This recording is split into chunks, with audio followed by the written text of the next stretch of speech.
there for one solid year, and that is one of the greatest institutions that I've studied. Okay. Because the advantage that we had in Pan-Africa was that it was an international school. Exactly.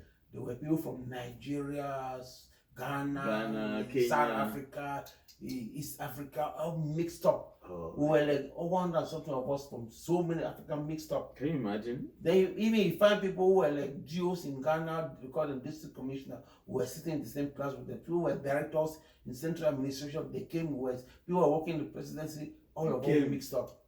It was an international school. So you learned from many. And people. all of us were living in the dormitory there. Oh. Yeah, we lived in the dormitory. Wow. We were well fed. Well fed. No, I'm telling you, that is why I don't regret that all the schools that I went to in Cameroon, they were good schools. Yes.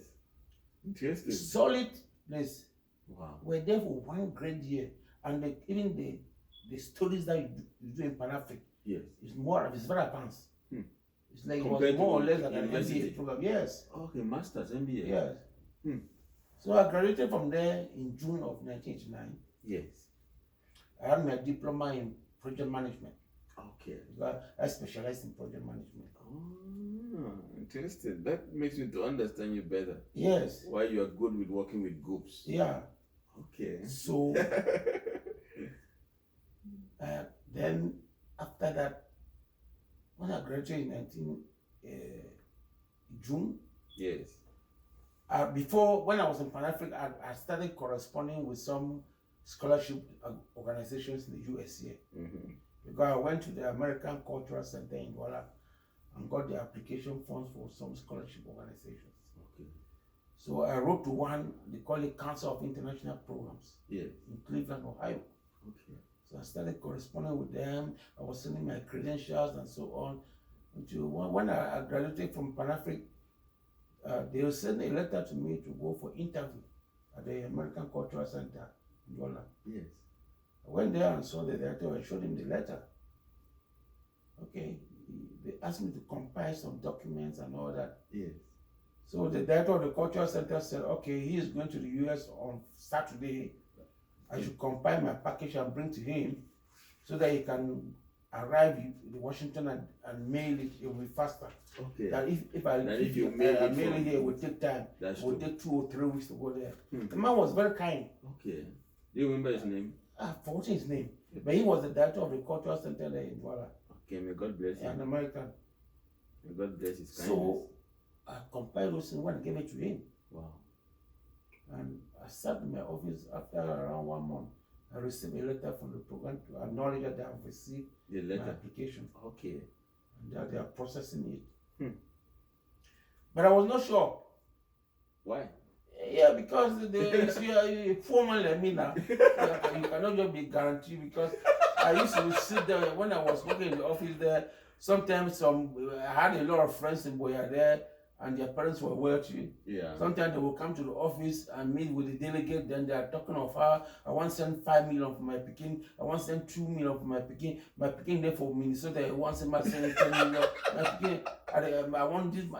I want. So when I used to hear those stories, I became scared. Exactly. Can you imagine? Too much money. So that is why coming to America was not even my agenda. Yeah.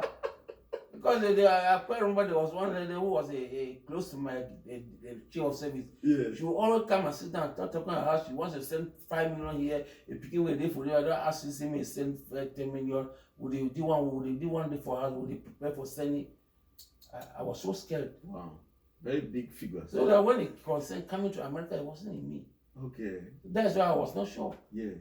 So I left it. That was a logical. Yeah. So after they sent me the letter that they are processing my application. That was in October of 1988. Yeah. Then I've long forgotten about it. In November, they wrote to me and said, "Are you still interested in the program?" Okay. I said yes. They sent me a sheet that I should fill and sign. Yeah. And I should choose which one I used to apply. Spring of this spring started in April or fall this. I chose spring. Why? Yeah. Why? Because it was closer now. Yeah. I wanted to leave Cameroon. So that's interesting. Yeah, so I chose it. Then I just sent the thing. Yes. in March, early March 1990.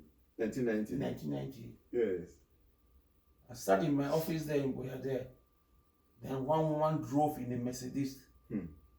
She was working with the American Cultural Center in Douala. Okay. She drove in a All the way Mercedes from Douala. and came to the office with an envelope that we are looking for Mr. Morpho. Is he here? So the secretary came and told me that John Moore, there's someone there outside, they find you, he brings some package for you. So the woman came in and gave and handed. Gave me this is the package. It came through because what this people did is they sent the package through the American embassy. Then the embassy still sent it to the cultural center. Okay. Because they were coming when I was coming.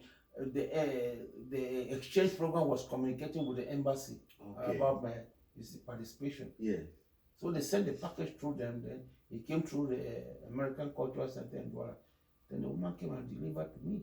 Interesting. And when I opened it, they said you have been selected on the scholarship to participate in the Council of International Programs in April. I should go and pick up. I should go and pick up my visa. Wow. That was March 1990. Interesting. They said I should go and pick up my visa at the embassy. I took that letter when I showed my delegate. Okay. Because when I was doing all those things, you didn't tell him. My colleagues in the office didn't know. Exactly. Yeah, because I was not sure. You're not sure, so you cannot be telling people. So when I showed my delegate, they're not selling me for some program for America. Because my delegate has studied in the UK. Okay. He had a master in social work and he was always telling me that, Mr. Mofo, you don't waste your time for here. Go for white man country, go Lambo. I have to let go. Exactly. Yeah, so I took the letter when I showed him. Because he had to sign a lot of the documentation because they used to send documentation to be signed by government and so on because I told him that the government, so the delegate used to sign a lot of it. So he must say, when he saw it, he was so happy. Okay. He was so happy. That's good. He said, go you for one country. So that's how I left Boya. So to getting the visa was no problem. Let me tell you what, when I went to Yaoundé, yes, getting a visa was not supposed to be a problem for me. Exactly. But when I went to Yaoundé, I went straight to the embassy. Yes. Okay. Because I didn't have a passport at the time. Okay. So when I went straight to the embassy, I thought the embassy would help me get a passport. Okay. When I went there, that you needed a passport. Huh? You knew already that you needed a passport. I knew I needed it as well, but I didn't know how to do it. Okay. Because at that time, people were saying that you have to spend 250,000 to get a passport, this and that. So I just went to Yaoundé, went to the American Cultural Center. Straight. I showed them the letter. Yes. I thought they would help me write a letter to immigration that I should get a... No, they said, no, we don't do that. Okay. They said, it is your responsibility. Sponsor. Oh, your sponsor. Then they asked me that, who is your sponsor? Who is your... are you working? I said, I'm working. They said, you are working with... They said, public service. Okay. They said, they told me that the public service need to write an authorization for me to get out of the country before they give me a visa. Oh my God. So I was confused. Wow. Because I was a civil servant. Exactly. They said I cannot get out until the public service allows me to write an authorization.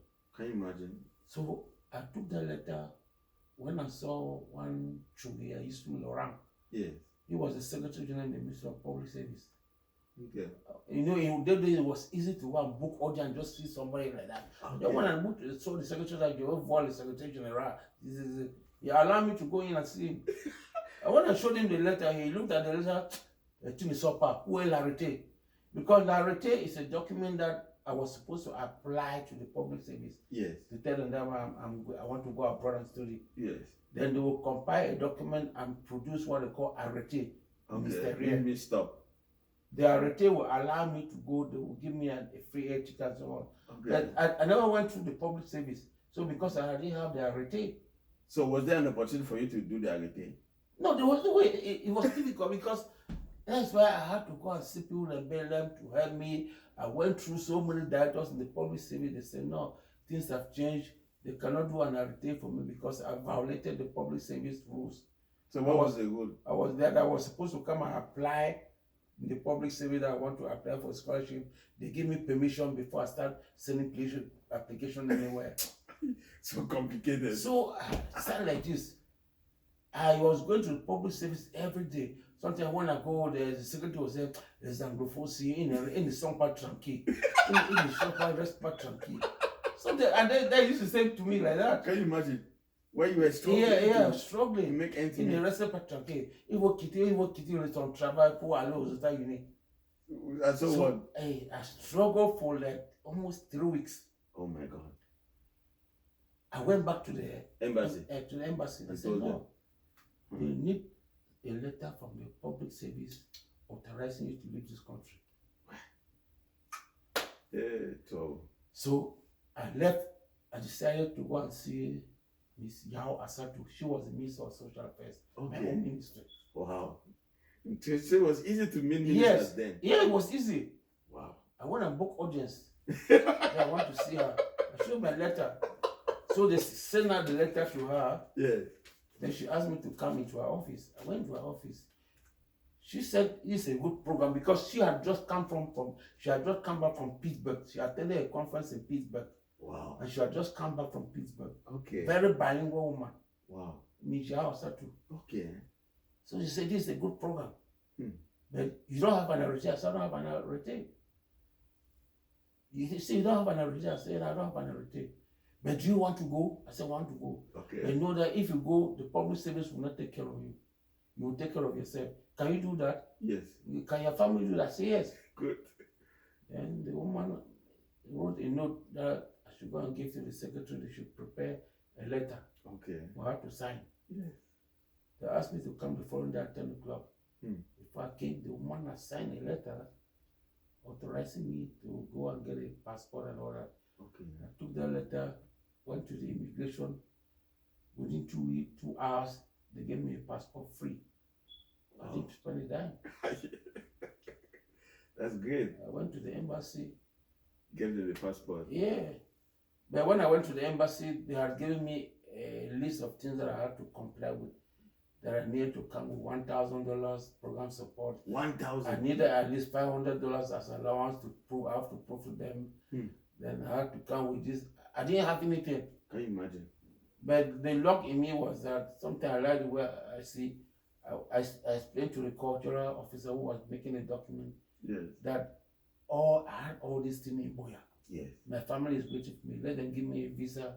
When I go to Boya, I'll finalize and take off. Okay. I didn't have a dime. Yeah, you told them the truth. Yeah, I didn't have a dime. So she went in and saw the cultural officer. Yes. Because I was supposed to be in the US on the 15th of April.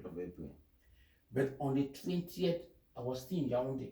Can you imagine? Because of all that. So I was like 1 week late. Struggling to do all that. So when I went and saw the cultural attaché, she told me that I'm already late. That I'm late. Do you know you're late? Do you know you're late? I was confused. Luckily, there was a phone number to the program director on most of some of those my forms. Okay. So that woman sat down and called the program director in Washington, D.C.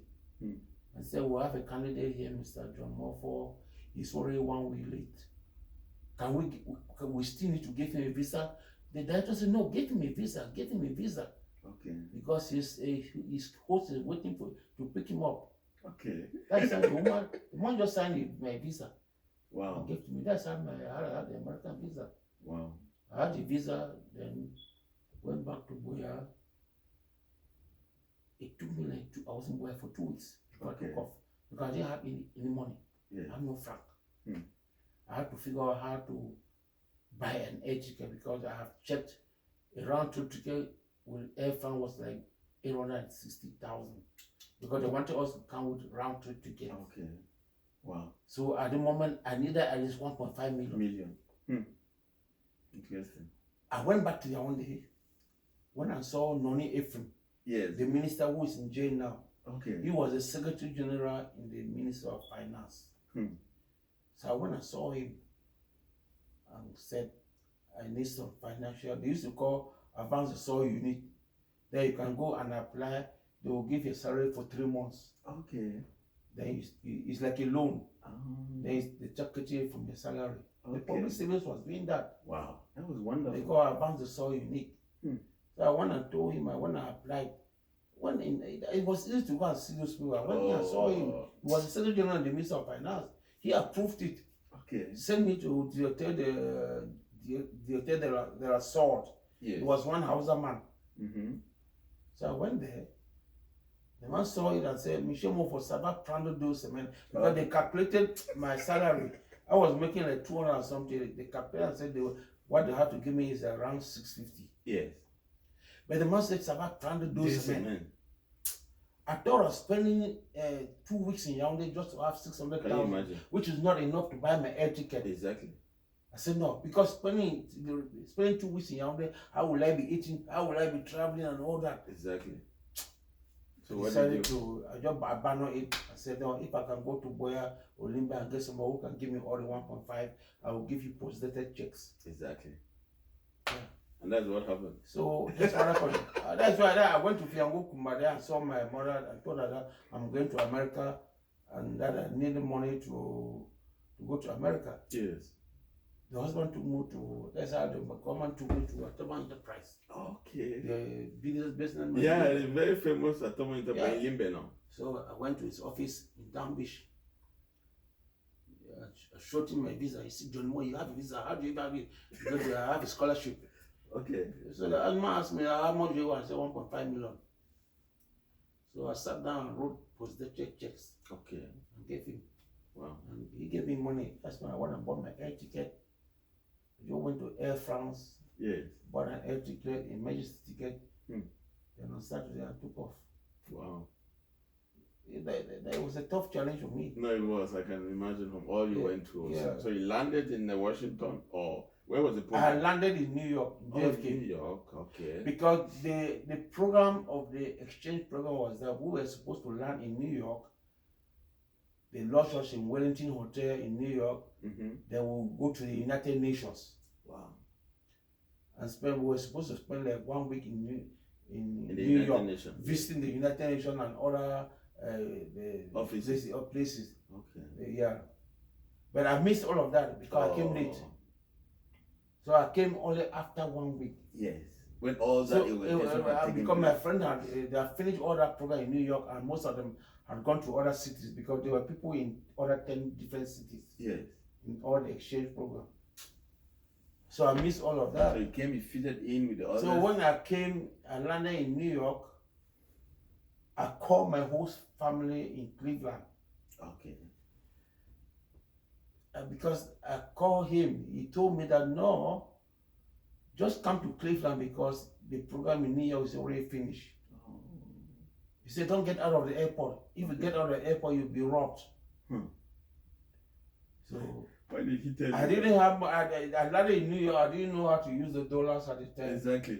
So I asked somebody, I gave money to somebody to change it and put it on the phone and call him and all that. Yeah. So I went and bought an emergency ticket for Ohio. $290,000, $90. Because they told me that since I was coming the next 1 hour, yes, it was be more expensive. Yeah. So I went and bought an emergency ticket and landed in Hopkins Airport in Cleveland. And they were there to pick it up. Yeah, the man had come with the machine. The wife has come with the machine, with the limousine. The wife was a nurse. Yes. He was a policeman. Me, my host family. Okay. He was a policeman, and the wife was a nurse. So she was the one who put me at the airport. With a limousine? Yeah. Wow. Then took me to the house. How did you feel? It was amazing because she asked me when I arrived at the airport, I called her. She asked me to go and sit in one restaurant. Okay. Towards the exit to the airport. So I was asking people which restaurant. Yes. They had to show me. Okay. One African American decided to walk me right up to there. Wow. So when I sat down, we just bought some Fanta and went drinking. Okay. So the woman just came and shouted, "Mr. Mofoye." I was so embarrassed and hugged me like that. You know, in Africa we're not used to that. Exactly. For somebody's wife to just hug me like that. She came and gave me some more for it. She was so happy. Oh my God! So they put me in, and when I entered the limousine. Yes. Wow. He shot the limousine and we drove to the house. Okay. Was it a long distance from? Yeah, it was a long distance. Yeah. Okay. So you lived with them for some time. Actually, I lived with 3 host families. That was part of the program.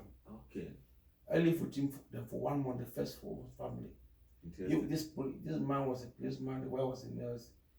So he was the one who was taking me downtown Cleveland, introduced me to transportation, introduced me to everything and all that, introduced me how to prepare food because they wanted me to prepare my sandwich when I go to the program. Yes.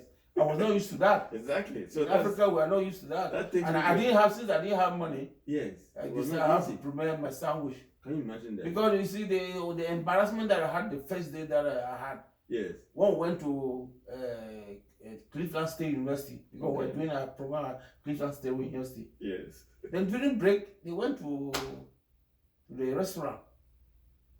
There was the McDonald's in there. Yes. I didn't have money with me. But they invited you. Yeah, they always say, "Come on, let's go." I don't know. They must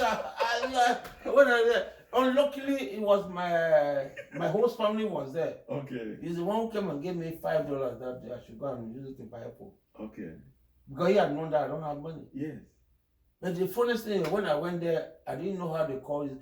I know when I stood, they were ordering.